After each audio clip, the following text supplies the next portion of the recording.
अस्सलाम वालेकुम। आज हमारा लेक्चर ब्लॉक डायग्राम्स के बारे में है। आज के लेक्चर में हम ब्लॉक डायग्राम्स के बेसिक्स के बारे में पढ़ेंगे और ब्लॉक डायग्राम के रिडक्शंस के बारे में हम देखेंगे कि ब्लॉक डायग्राम को हम किस तरह रिड्यूस कर सकते हैं। उस पे एक दो एग्जांपल भी सॉल्व करेंगे।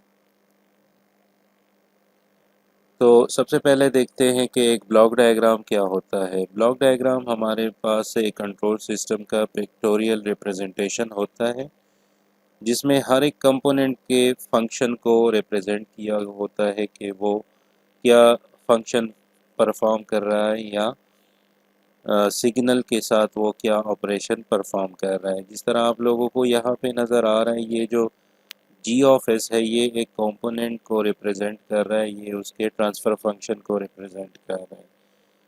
अब इसके इनपुट पे एक सिग्नल आ रहा है, एक इसके आउटपुट से निकल रहा है। तो जी ऑफ एस जो यहाँ पे इस बॉक्स में डिफाइन है कि इससे हमें ये पता चलता है कि ये इनपुट सिग्नल के साथ क्या ऑपरेशन परफॉर्म करेगा, उसमें क्या चेंज लाएगा। तो ये एक ब्लॉक डायग्राम की रिप्रेजेंटेशन आप लोगों को दिखाई गई है। इसमें आप लोगों को नज़र आ रहा होगा जो मेन कंपोनेंट्स हैं एक ब्लॉक डायग्राम के, वो उनमें सबसे पहले ब्लॉक आता है जो हमें एक कुछ कंपोनेंट या कंपोनेंट के कॉम्बिनेशन को रिप्रेजेंट करता है और इसी ब्लॉक के अंदर उस पार्ट का या उस कॉम्बिनेशन का या उस कंपोनेंट का ट्रांसफ़र फंक्शन लिखा होता है। जिस तरह यहाँ पे एच ऑफ एस और जी ऑफ एस ये इस ब्लॉक के ट्रांसफ़र फंक्शन को जाहिर कर रहा है। जी ऑफ एस इस ब्लॉक का है, एच ऑफ एस इस ब्लॉक का है। इसके अलावा जो मेन कंपोनेंट्स हैं उसमें एक समिंग पॉइंट आता है, तो समिंग पॉइंट भी हम डिस्कस करेंगे इसके बाद वाले स्लाइड्स में, और टेक ऑफ पॉइंट है जो हम बारी बारी अभी देखेंगे। सबसे पहले आते हैं ब्लॉक की तरफ। तो ब्लॉक हमारे पास दरअसल क्या है, एक single input single output component है ब्लॉक डायग्राम का। जिस तरह आप लोगों को नज़र आ रहा है कि यहाँ पे इसकी एक इनपुट है और एक आउटपुट है। अब इनपुट और आउटपुट का रिलेशन क्या होता है कि हमारे पास जो ये ट्रांसफ़र फंक्शन है ये दरअसल क्या होता है, input divided by output divided by input. तो अगर हमने इसकी आउटपुट निकालनी हो इस ब्लॉक डायग्राम की, इस ब्लॉक की, तो हम क्या करेंगे कि इस ट्रांसफ़र फंक्शन को मल्टीप्लाई करेंगे इनपुट के साथ, तो हमारे पास क्या आ जाएगा, इसकी आउटपुट आ जाएगी। तो ये सबसे पहले कंपोनेंट था ब्लॉक डायग्राम का। दूसरा जो कंपोनेंट है वो है समिंग पॉइंट। तो समिंग पॉइंट को हम रिप्रेजेंट करते हैं एक क्रॉस से, जो कि एक इंसर्कल्ड क्रॉस है। तो इसके मल्टीपल इनपुट होते हैं और एक आउटपुट होता है। ये अलजेब्राइक ऑपरेशन परफॉर्म करने के लिए यूज़ होता है, समेशन और सब्ट्रैक्शन के लिए। तो एक ही समिंग पॉइंट जो है वो हमें सब्ट्रैक्शन भी करके देता है, एडिशन भी करके देता है, और दोनों का कॉम्बिनेशन भी हो सकता है। जिस तरह आप लोगों को ये तीन ऑपरेशन अलग-अलग नज़र आ रही हैं, तो पहले जो है तो आप लोगों को नज़र आ रहा है कि इनपुट ए ये भी प्लस साइन के साथ है और बी भी प्लस साइन के साथ है। तो यहाँ पे जो साइन लिखा होता है ये उसी इनपुट का जो है वो साइन डिनोट कर रहा होता है। अब दोनों के साथ प्लस है तो ये एडिशन परफॉर्म हो रहा है इसमें। तो इसका जो आउटपुट आएगा वो आएगा y is equal to A plus B.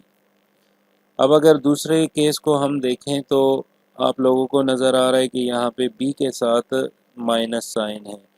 तो इसका मतलब ये है कि a पॉजिटिव साइन के साथ है और b नेगेटिव साइन के साथ है। तो b सब्ट्रैक्ट हो रहा है a से। तो यहाँ पे इसको किस तरह लिखेंगे, a प्लस माइनस बी। तो इसका रिज़ल्ट क्या आएगा, जो इसकी आउटपुट आएगी वो आएगी y is equal to a minus B. इसी तरह अगर आप लोग देखें तीसरे ऑपरेशन में, तो तीसरे में दोनों का कम्बिनेशन हमको दिखाया गया है। इसमें अगर आप लोग देखें तो ए और बी प्लस साइन के साथ है और सी माइनस साइन के साथ, तो ए और बी ऐड हो रहे हैं और सी जो है वो सब्ट्रैक्ट हो रहा है। तो इसका रिज़ल्ट क्या आएगा, y is equal to A plus B minus C. तो ये था समिंग पॉइंट, जो एक ब्लॉक डायग्राम का इम्पोर्टेंट पार्ट है। तीसरा जो इम्पोर्टेंट पार्ट है वो है ब्रांच पॉइंट्स या टेकअप पॉइंट्स। टेकअप पॉइंट्स दरअसल में वो पॉइंट होता है जो एक ही सिग्नल को मल्टीपल ब्रांचेस में डिवाइड करता है। अब ये ब्रांचेस आगे जाके किसी ब्लॉक के इनपुट भी हो सकते हैं और किसी समिंग पॉइंट के इनपुट भी हो सकते हैं। जिस तरह आप लोगों को यहाँ पे दो डायग्राम्स दिखाई गई हैं, इसमें ये जो आर ऑफ ए सिग्नल है इसको यहाँ पे जो है ब्रांचेस में डिवाइड किया गया है, तो ये वाला पॉइंट जो है वो टेकअप पॉइंट कहलाता है। तो इससे हम दो ब्रांचेस और निकाल रहे हैं और ये दोनों ब्रांचेस की एक दो अलहदा अलहदा ब्लॉक्स की इनपुट की तरफ जा रही हैं। इस डायग्राम में अगर हम देखें तो यहाँ पे ये टेकअप पॉइंट है और ये जो सिग्नल है सी ऑफ ए से ये समिंग पॉइंट को इनपुट हो रहा है। तो टेकअप पॉइंट जो है वो एक ही सिग्नल को ब्रांचेस में डिवाइड करने के लिए यूज होता है और फिर ये आगे जाके किसी ब्लॉक के इनपुट हो सकते हैं या किसी समिंग पॉइंट के इनपुट हो सकते हैं। अब आते हैं जो ब्लॉक्स होते हैं या ब्लॉक डायग्राम में जो कैस्केडेड फॉर्म में होता है उसको हम किस तरह सॉल्व करते हैं और इसका ट्रांसफ़र फंक्शन किस तरह निकलता है। तो यहाँ पे आप लोगों को नज़र आ रहा है G1 of S, G two of S और जी3 ऑफ एस जो है वो कैस्केड में लगे हुए हैं। तो इसका अगर हम ट्रांसफ़र फंक्शन निकालना चाहें, ओवरऑल ट्रांसफ़र फंक्शन क्या होगा कि जो ये तीनों ट्रांसफ़र फंक्शंस हैं ये मल्टीप्लाई होके ओवरऑल ट्रांसफ़र फंक्शन या इक्विवेलेंट ट्रांसफ़र फंक्शन हमें दे रहे होंगे। जिस तरह आप लोगों को नज़र आ रहा है ये जी ई ऑफ एस जो है ये इक्विवेलेंट ट्रांसफ़र फंक्शन है, ये इन तीनों का प्रोडक्ट है, G1 of S, G two of S और जी3 ऑफ एस। इसमें अगर आप लोग पहले स्टेज को देख लें तो आर ऑफ एस के साथ मल्टीप्लाई होगा जी1 ऑफ एस और ये हमें आउटपुट देगा इस ब्लॉक का। तो x2 ऑफ एस इस ब्लॉक का क्या है, आउटपुट है। तो वो किसके इक्वल होगा, G one of S multiplied by its input R of S. अब यहाँ पे x2 ऑफ एस जो है वो इनपुट है और आउटपुट क्या है, x1 ऑफ एस है।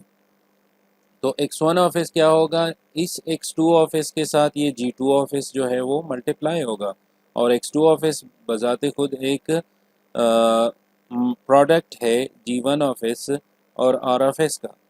तो अगर इसकी वैल्यूज़ हम पुट करें तो g2 इस के साथ मल्टीप्लाई होके इधर हमें रिसीव होगा।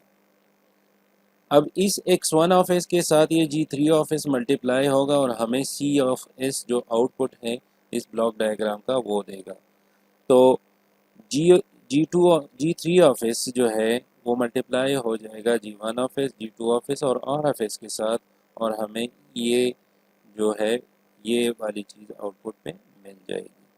अब अगर इसका ट्रांसफ़र फंक्शन हम निकालना चाहें तो यहाँ पे ये आर ऑफ एस जो है ये सी ऑफ एस के नीचे आ जाएगा, क्योंकि ट्रांसफ़र फंक्शन जो है वो C of S divided by R of S जो आउटपुट का लेप्लास ट्रांसफॉर्म है और जो इनपुट का लेप्लास ट्रांसफॉर्म है उन दोनों की रेशो होती है।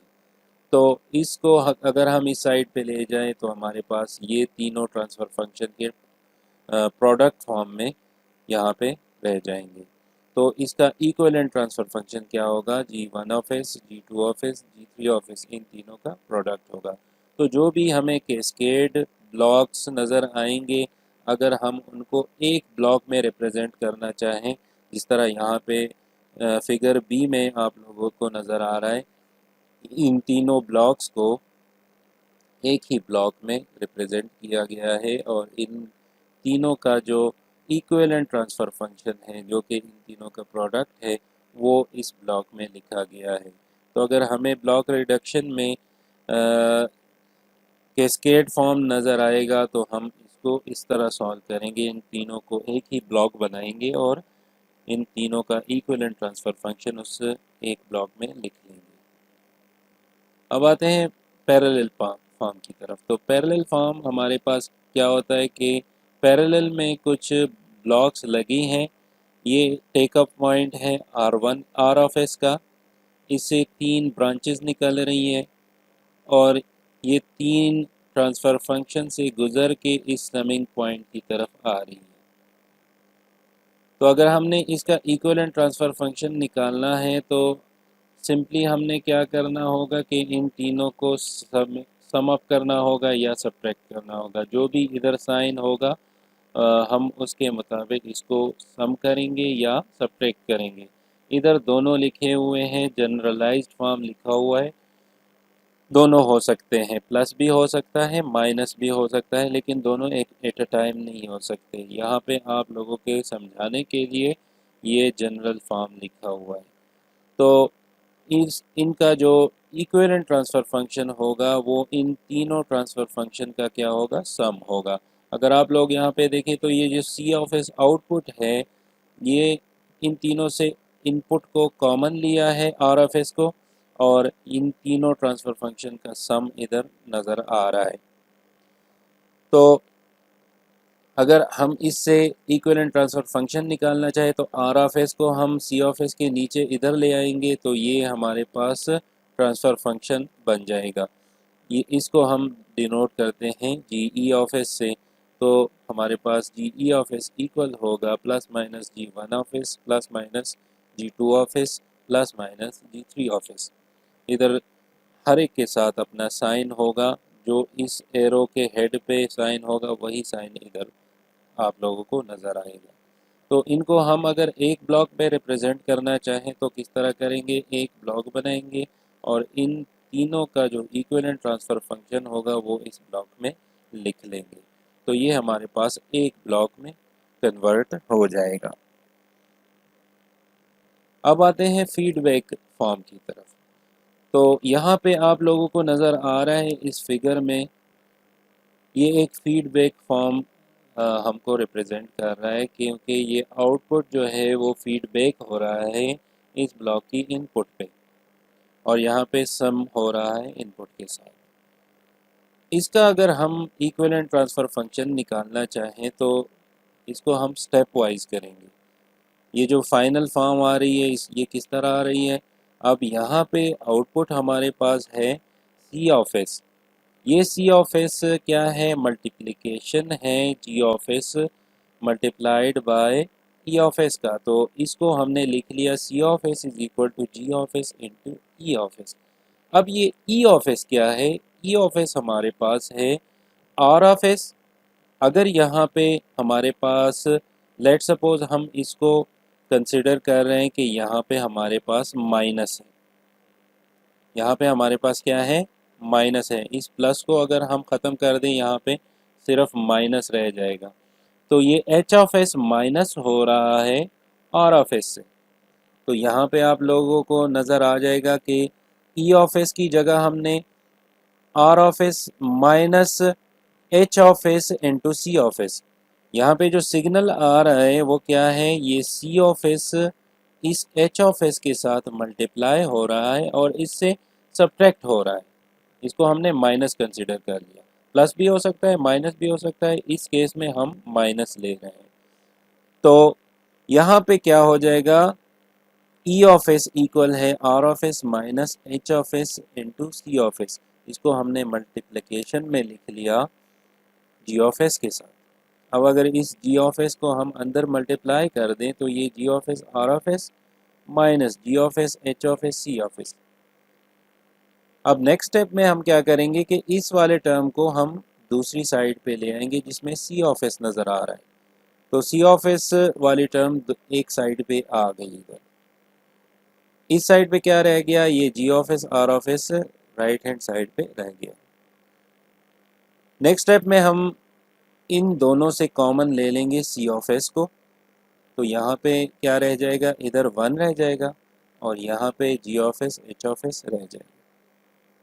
नेक्स्ट स्टेप में हमने क्या करना है, कि इस वाले टर्म को इधर ले आएंगे इस साइड पे तो ये डिवीजन में आ जाएगा, और ये जो आर ऑफ एस है इसको लेफ्ट हैंड साइड पे ले आएंगे तो ये भी डिवीजन में आ जाएगा। तो ये बन जाएगा C of S divided by R of S, और इस साइड पे G of S divided by 1 plus G of S H of S.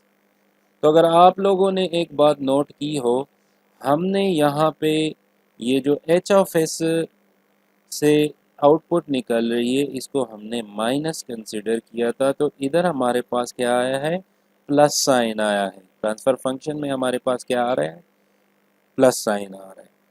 अब अगर हम इसको पॉजिटिव साइन के साथ रिप्रेजेंट करें, मतलब यहाँ पे ये दोनों ऐड हो रहे हैं, तो ये वाला साइन जो है जो हमने इक्वेशन में लिखा था ये प्लस हो जाएगा, और आगे जाके यहाँ पे ये माइनस बन जाएगा। तो यहाँ पे आप लोगों को माइनस मिलेगा। तो यहाँ पे अगर माइनस है तो ट्रांसफ़र फंक्शन में हमारे पास इधर प्लस साइन आएगा, और अगर हमारे पास इस जगह पे प्लस साइन है तो यहाँ पे माइनस साइन आएगा। ये मैंने आप लोगों के समझाने के लिए इधर लिखा है, minus plus is equal two plus minus, मतलब इधर माइनस ऊपर है तो ये इक्वल होगा प्लस के, इधर प्लस ऊपर है। तो अगर इधर माइनस है तो ट्रांसफ़र फंक्शन में प्लस आएगा, अगर इधर प्लस है तो ट्रांसफ़र फंक्शन में क्या आएगा, माइनस आएगा। यहाँ पे आप लोगों को नज़र आ रहा होगा इन्होंने यहाँ पे माइनस प्लस लिखा है, यहाँ पे प्लस माइनस लिखा है, तो ये उलट होंगे। तो ये इसका जो फीडबैक फॉर्म है इसका ट्रांसफ़र फंक्शन आ गया। अब हम आते हैं कुछ और इम्पॉर्टेंट स्टेप्स की तरफ जो हमें ब्लॉक रिडक्शन में, ब्लॉक डायग्राम रिडक्शन में हमें हेल्प करेंगे। तो उनमें सबसे पहले है कि हम अगर एक ट्रांसफ़र फंक्शन हमें गिवन हो और उसके साथ एक समिंग जंक्शन या समिंग पॉइंट हो, और हम उस ट्रांसफ़र फंक्शन को समिंग पॉइंट से लेफ़्ट या राइट मूव करना चाहते हो तो वो किस तरह होगा। यहाँ पे आप लोगों को दिखाया गया है कि ये राइट साइड पे है ये ट्रांसफ़र फंक्शन इस समिंग पॉइंट के, और हम अगर इसको मूव करना चाहते हैं लेफ़्ट साइड की तरफ तो हम क्या करेंगे, ये इन दोनों इनपुट्स जो इस समिंग पॉइंट की इनपुट्स हैं इन दोनों ब्रांचेस पे ये ट्रांसफ़र फंक्शन इधर लेफ़्ट साइड पे आ जाएगा और यहाँ पे राइट साइड से ख़त्म हो जाएगा। तो अगर हमने एक ट्रांसफ़र फंक्शन को समिंग जंक्शन से लेफ़्ट साइड की तरफ मूव करना हो तो जितने भी इनपुट्स इधर होंगे उन तमाम इनपुट्स पे वो ट्रांसफ़र फंक्शन वाला ब्लॉक जो है एज इट इज़ आ जाएगा, कोई रेसिप्रोकल वगैरह नहीं होगा। एज इट इज़ ये वाला ट्रांसफ़र फंक्शन इधर इन इनपुट्स पे आ जाएगा, और इधर आउटपुट साइड मतलब राइट साइड से ये हम इसको ख़त्म कर देंगे। ये बहुत यूज़फुल ट्रिक्स हैं जो ब्लॉक डायग्राम रिडक्शन में हमारे लिए हेल्पफुल साबित होंगी। आप लोगों को अभी पता चल जाएगा, जब हम इस पे एक एग्जांपल करेंगे तो आप लोगों को पता चल जाएगा कि ये इसकी कितनी इम्पोर्टेंस है। अब आते हैं जो बी फिगर है, इसमें एक लेफ़्ट साइड पे ट्रांसफ़र फंक्शन है, इसको हमने समिंग पॉइंट्स के राइट साइड पे मूव कराना है। तो ये किस तरह होगा कि अगर हम इसको इस साइड पे मूव कराना चाहते हैं तो ये आउटपुट पे ये ट्रांसफ़र फंक्शन जो है एज इट इज़ ट्रांसफ़र हो जाएगा, मूव कर जाएगा, और जो अगली इनपुट है जो कि यहाँ पे समिंग पॉइंट के इस इनपुट पे तो ये ट्रांसफ़र फंक्शन था, तो यहाँ से तो ये सिंपली ख़त्म हो जाएगा। हमने इसको राइट साइड की तरफ मूव करा दिया। अब नेक्स्ट इनपुट के साथ इसका रेसिप्रोकल आ जाएगा। तो नेक्स्ट इनपुट के साथ यहाँ पे क्या आ गया, हमारे पास रेसिप्रोकल इसका आ गया, और यहाँ ये आउटपुट पे आ जाएगा। तो ये याद रखें कि जिस इनपुट से हमने इसको मूव कराया राइट साइड पे, उस इनपुट से तो ये सिंपली वैनिश हो जाएगा, ख़त्म हो जाएगा, और जिस इनपुट पे ये ट्रांसफ़र फंक्शन नहीं था, एक्स ऑफ एस पे ये नहीं था इस वाले ब्रांच पे, तो इस ट्रांसफ़र फंक्शन का रेसिप्रोकल इधर आ जाएगा।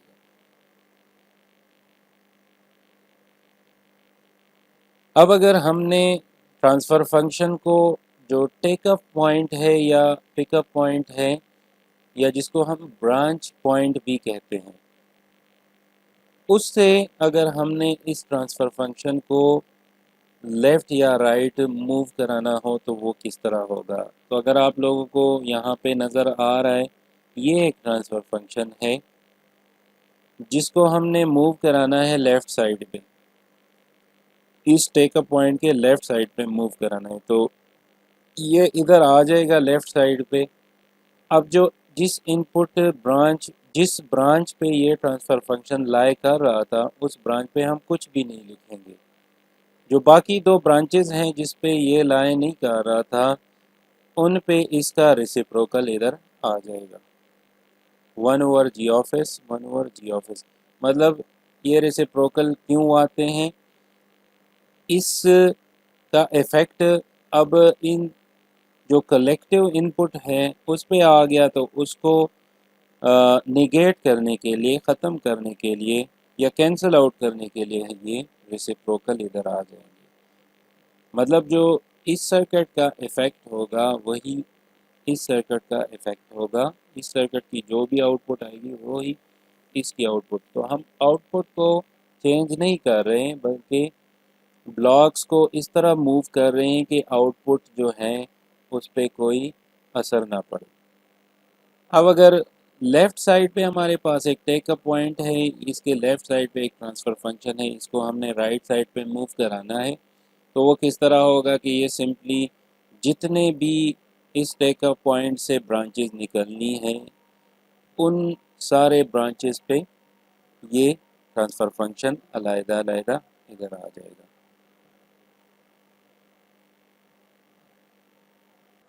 अब आते हैं एक एग्ज़ाम्पल की तरफ। एग्ज़ाम्पल में हमें ये एक ब्लॉक डायग्राम दिया हुआ है और यहाँ पे हमें बताया गया है कि इसका एक सिंगल ट्रांसफ़र फंक्शन फाइंड करें। मतलब इन तमाम ब्लॉक्स को हमने रिप्रेजेंट करना है एक ही ब्लॉक से, और उस ब्लॉक में इन तमाम ब्लॉक्स का इक्विवेलेंट ट्रांसफ़र फंक्शन लिखा होगा। तो चलिए चलते हैं इसके सॉल्यूशन की तरफ। सॉल्यूशन में हम पहले क्या करेंगे, जो ये 3 समिंग पॉइंट्स आप लोगों को नज़र आ रहे हैं, ये 3 पॉइंट आप लोगों को नज़र आ रहे हैं समिंग पॉइंट, इनको हमने एक समिंग पॉइंट से रिप्रेजेंट करना है और ये तीनों जो इनपुट्स हैं ये एक ही समिंग पॉइंट को फीड करेंगी।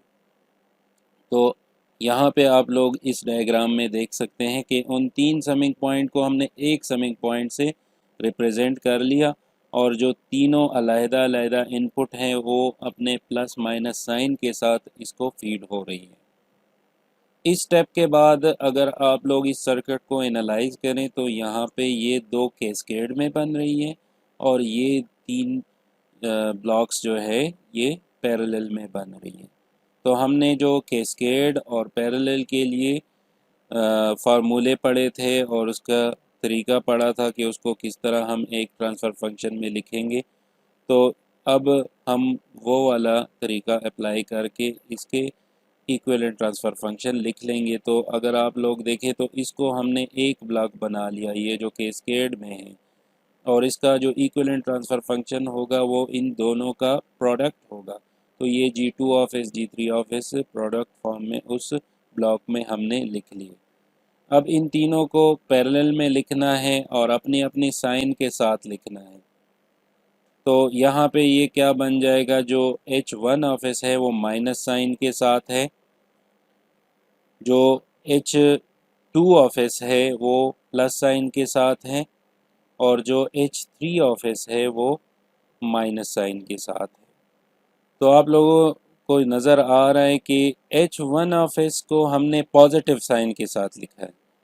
ये क्यों लिखा है, क्योंकि हमने यहाँ पे इस एरो के हेड पे माइनस साइन किया है।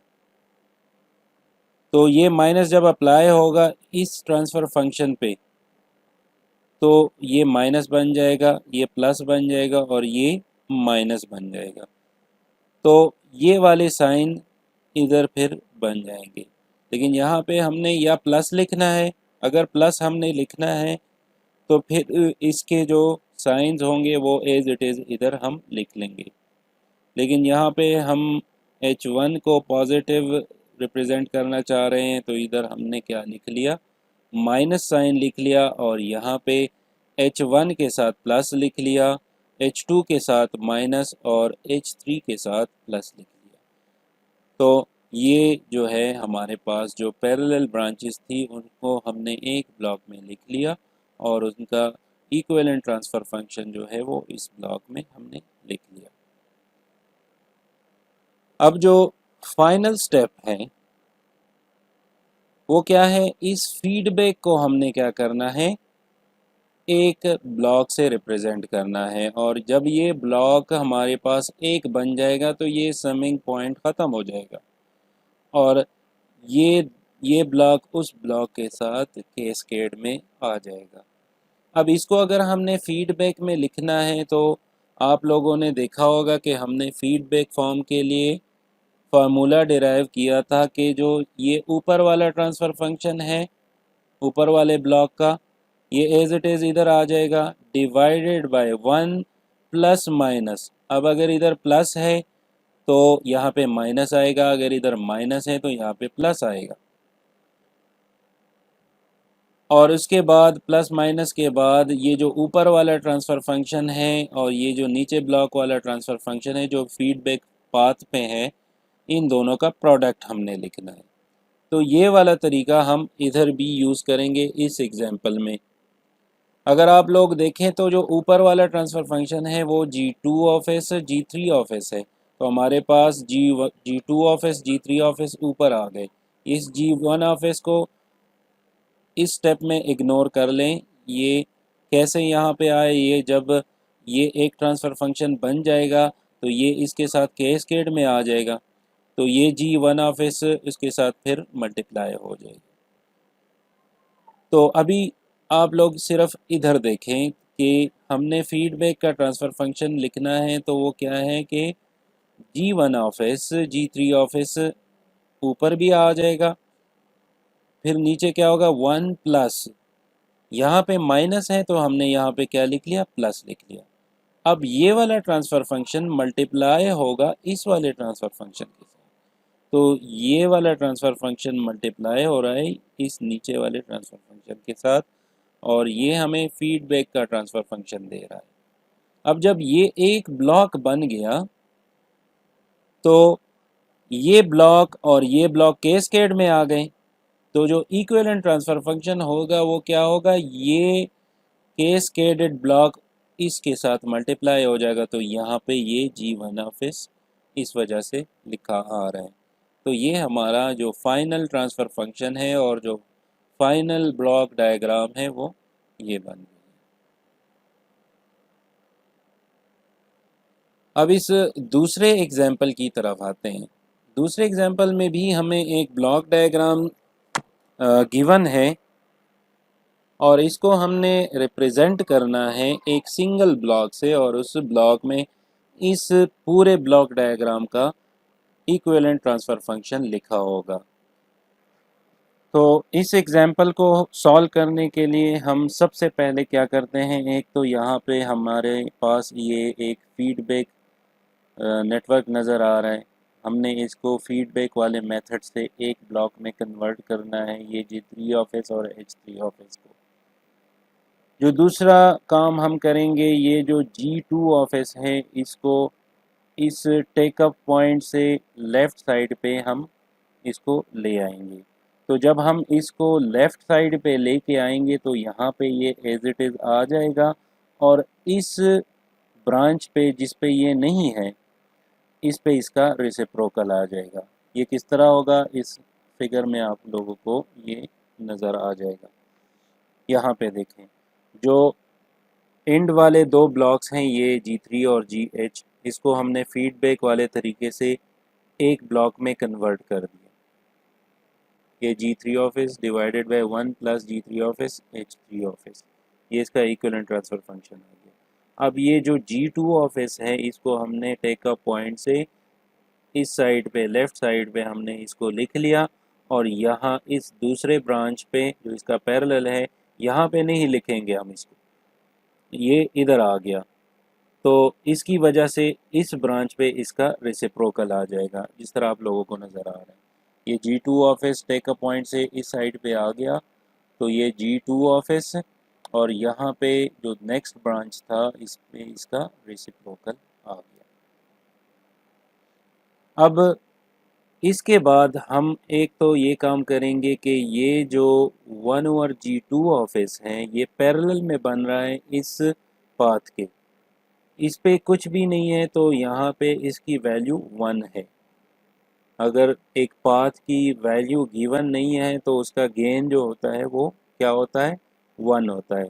तो नेक्स्ट स्टेप में हम एक तो ये काम करेंगे कि इनको पैरेलल में वाले मेथड से एक ब्लॉक में लिख लेंगे, जिस तरह आप लोगों को यहाँ पे नज़र आ रहा है कि हमने 1 और G2 ऑफ S जो है वो उसको हमने क्या कर दिया, पैरेलल वाले तरीके से एक ब्लॉक में कन्वर्ट कर दिया। अब दूसरा काम हम क्या करेंगे, ये जो G1 ऑफ S है इसको इस समिंग पॉइंट से राइट साइड पे हम मूव कराएंगे।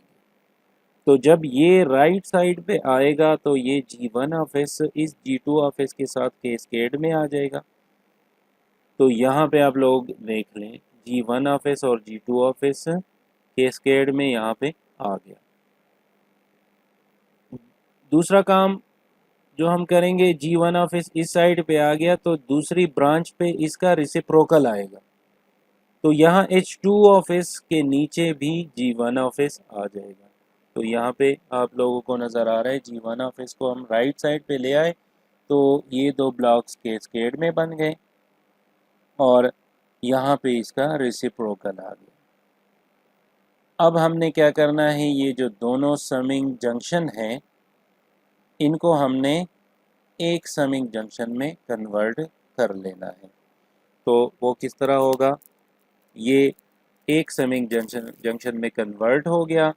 अब जो इस समिंग जंक्शन के पैरेलल ब्रांचेस थे ये और ये दोनों यहाँ पे माइनस साइन के साथ हैं, तो ये माइनस ही रहेगा और इसको हम क्या करेंगे, ऐड कर लेंगे। तो इसको हमने क्या कर लिया, ऐड कर लिया और यहाँ पे माइनस साइन लिख लिया। अब अगर हम यहाँ पे इस माइनस साइन की जगह यहाँ पे प्लस साइन लिखते हैं तो फिर इन दोनों के साथ अलहदा-अलहदा अपना साइन हम ज़ाहिर करेंगे और वो माइनस के साथ लिखेंगे, लेकिन यहाँ पे हमने माइनस ही रखा है तो यहाँ पे हमारे पास ये दोनों प्लस साइन के साथ नज़र आ रहे हैं। अब जो लास्ट स्टेप है हमारे पास वो क्या है कि इन दोनों को हमने फीडबैक वाले फार्मूले से एक में कन्वर्ट कर लेना है। तो ये फीडबैक वाले फार्मूले से कन्वर्ट होके इस तरह बन जाएगा। अब ये दोनों ब्लॉक्स क्या हैं, कैस्केड में हैं, तो सिंपली इन दोनों के जो ट्रांसफ़र फंक्शन है वो मल्टीप्लाई होके रिजल्टेंट ट्रांसफ़र फंक्शन हमारे पास ये बना रहे हैं। तो ये ब्लॉक डायग्राम से हम किस तरह ट्रांसफ़र फंक्शन निकालते हैं, एक तो ये वाला तरीका है ब्लॉक रिडक्शन मेथड। दूसरे तरीके भी हम बाद वाले लेक्चर्स में पढ़ेंगे, लेकिन फ़िलहाल हमारा जो टॉपिक था आज का वो यही था कि ब्लॉक रिडक्शन से हम ट्रांसफ़र फंक्शन किस तरह निकालते हैं। शुक्रिया।